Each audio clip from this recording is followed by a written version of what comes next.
Monica Klein is on with us to talk about sex education to children. Is that something that should be happening? And what exactly are they teaching your kids? Find Monica out Klein now. From ittakesafamily.org, former Planned Parenthood sexual risk reduction education trainer with Planned Parenthood and many other Title X funded clinics, is joined us. Good morning to you, Ms. Klein. Good morning. Praise be to God. Thank you for having me on. It is good to have you. Now, your internet seems a little bit squirrely. Hopefully, we won't have any issues here, but we're very excited to have you on. I would like you to, you spent, I think it was at least a decade working in this field for many clinics, such as Planned Parenthood, and maybe you could help us understand what the strategy is of these clinics, like Planned Parenthood, to capture the hearts and minds of the young people. Absolutely. Yeah, so it's a strategy that uses collaborations with several organizations. My job was actually with a gay organization as an HIV specialist. Wow. Doing HIV prevention. And then I was mentored by Planned Parenthood on how to share the same sexual risk reduction message, but with children. And so then basically these organizations, the Title X organizations, predominantly Planned Parenthood, HIV organizations, STD organizations, we all collaborated together to reach out to quote unquote high risk communities and children. And so what the public needs to understand, they're wondering, well, why is it that everyone goes to Planned Parenthood? Well, it's because of these collaborations in public health that is all funded by the government. And so as an HIV specialist, when there was a need for, women's health care, of course, then that collaboration meant that I was going to refer people to Planned Parenthood. And so literally these sex educators are funded, or I was funded 40 hours a week. That was my full-time job to Wow. walk the streets of neighborhoods to bring them in.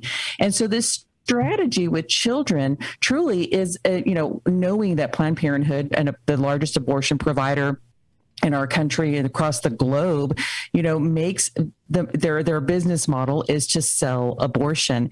But they need as a business to be able to bring people into their organization in order to eventually need that abortion. And so my experience in this field in over a decade is I saw how sex education is used as that vehicle or that marketing tool to groom children and the public into sexual behavior outside of marriage. And it's truly dehumanizing because they admit, and what Planned Parenthood taught me is we need to reduce their inhibitions and get them prepared to talk about sexual things so that they can become sexually active. And then when they do become sexually active, the cycle is that they will become, infected with disease. So they need to come in for testing and treatment and birth control. And because birth control is not 100% effective, then abortion is the next step. And so what I tell people, it helped them understand, is that sexual education or sexual risk reduction education or comprehensive sexuality education dehumanizes. It helps these children dehumanize themselves and each other through the act of sex. And then it's just a natural next step to dehumanize the preborn child through abortion. It sounds like you're saying that the direct intention here was to get them to make mistakes. Like they're intending for them to go down this road, not to try to prevent them from doing it, but actually to make them go down that road. Is that what you're saying? Because it sounds kind of like that's what's happening. That is what's happening. And I will say that when I was in this field before Christ came into my life and opened my eyes about this, I have to say that myself and the people in this field actually do not believe that they're doing this. But in essence, that is what's happening. And so risk reduction, which is a public health model, its whole premise is not, if you listen to those words, risk reduction, it's not about changing a behavior to avoid risk. It's assuming that you are in risk. And because you are in risk, they're simply going to teach you how to reduce your risk for disease or pregnancy. And so the assumption of comprehensive sexuality education, which is founded on risk reduction and many other philosophies, is essentially to assume that you are sexually active, you will continue to be sexually active, you will continue to be in high-risk behavior. And so the only intervention for risk reduction is to teach you how to reduce your risk by the use of barrier methods. And then intervention meaning now you have a disease, so now we have to intervene with treatment. Now you become pregnant. They see that as a problem, and so their intervention and their primary way of solving that is abortion. Monica Klein is our guest. Her website is ittakesafamily.org. Ittakesafamily.org. You should check that out. Now, Monica, let's just say, for the sake of, if I wanted to go into a school system and to interact with the teens or even the junior high to teach abstinence and chastity, how hard of a time would I have compared to how hard of a time Planned Parenthood and organizations similar to that have to get into these same school systems and preach their version of human sexuality? Well, we do have Title V funding, which is for abstinence training, but the belief, though, is that abstinence is laughable. That is the belief behind abstinence, that it's unrealistic, that that's not going to happen, that children are not going to abstain, and that the more rational or logical approach is risk reduction or comprehensive sexuality education. Then we're also seeing in the schools that the culture is saying we want inclusivity for the LGBTQ children. So then that's basically also they're promoting that only comprehensive sexuality education is inclusive of all people. And so they set up all these barriers. But the truth is that when we teach abstinence or a public health message that's called risk avoidance, so if we're just talking about a public health message and not necessarily faith in Christianity or in Catholicism, SRA essentially is saying when you avoid risky behavior, you're going to be healthier. And so the stance that I take from a public health message when we're talking about government funded schools is that children who identify with LGBTQ should also be protected from high-risk behavior. And so really this abstinence message is healthier or healthiest for all children because sexual activity at a young age is high risk. The CDC says that as well. And so really our goal should be to help all children, regardless of how they identify, regardless of socioeconomic status, regardless of what their family structure is, single parent or not. Also, regardless if this child is in the foster care system, what is healthiest for them is to help them to avoid high-risk behavior, to lead them to optimal health for life. It seems to me, though, that groups like Planned Parenthood and these other organizations, they have a tremendous amount of success in this. They're able to reach the young people en masse, and they get a lot of support in the process. Is that a fair assessment? It is absolutely fair. There is a lot of money, obviously, behind Planned Parenthood, and their marketing strategy is very targeted, obviously. And this is why I formed It Takes a Family. The culture is changing, as you obviously have seen.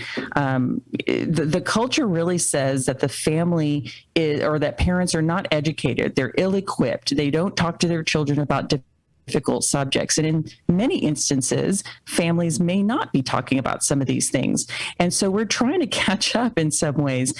And so what's happening is that our children are exposed to the world, and it is very aggressive in its messaging, and parents really are the key to that. And so when we think about Planned Parenthood, for example, they use the word parenthood, and we all have noticed that, we all know that, but it's also because family and parenthood is powerful, created by God himself. So then they want to say, well, let's diminish the family because parents are not equipped and they're not educated. So now they start pushing sex education on the children and they eliminate the parent. One of the things that Planned Parenthood taught me over those 10 years is that they always said parents are a barrier to service. They knew that as soon as parents were involved in the health care of their children, Planned Parenthood would not see that child again. And so they don't want the parent involved unless that parent believes as they do. Otherwise, they don't want the parent involved at all. They want to take over the child's, health care and ideology and their beliefs and values. And so that's why I created It Takes a Family, because the truth is, and we know this, Joe, is that family is powerful, created by God. The influence of a parent on a child's belief system is incredibly powerful, but only if we're actually speaking that into our children's lives. If we're not speaking, if we're not giving our children value and purpose and teaching them their value and purpose, then the world will do it for them. And I will tell you that Planned Parenthood, by just looking at their marketing and the way that they counsel people in their clinics, they give children value and purpose. And that is why we're seeing so many kids in the school system who are advocating for LGBTQ and Planned Parenthood, because they have taken them under their wing and given them a stage or a soapbox to stand on for something that they believe is important. We need to be doing that as families and as churches, of really sowing into our children that value and that purpose, that they can make a good difference in this world through Christ. I'm sorry, Monica Klein is our guest. Ittakesafamily.org. Adrian, you were going to say 2 minutes. Yes, real quick. Yes, we have 2 minutes left in the conversation, and talking to some of my friends that are not Catholic, they went to a public school, they received sex education from the public school system, and they are flabbergasted at the idea of abstinence. It seems like they were so indoctrinated in high school that, and I guess now it's younger, but they were indoctrinated in high school that you could not be abstinent. They were told that they were expected to not be abstinent. Is that what is being taught, that they are unable to be abstinent? Got about a minute. Absolutely. That is exactly the message. So when any of these sex education courses come into the school, they say that they will teach abstinence. Literally, they will have one sentence that says abstinence is the only way to 100% be safe from disease or pregnancy. And then the next, whether it's 4 hours or several weeks, is all about risk reduction. They're constantly talking about sexual behavior. And like I said, this is really a quote as well from the comprehensive sexuality education realm. They believe that abstinence is laughable, it's unrealistic, and should not be taught. All right, Monica Klein from ittakesafamily.org, former Planned Parenthood sexual risk reduction education trainer for not just Planned Parenthood, but many of these Title X types of clinics and organizations. We're very grateful for your time today, Monica, being on with us and sharing your experience. Lots to pray about here. Lots of things for parents to take action on. If you like that interview, then be sure to check out some of our other interviews that you might find fascinating. And don't forget to like and subscribe and share this interview with someone that you think will find this informative and inspiring. God love you.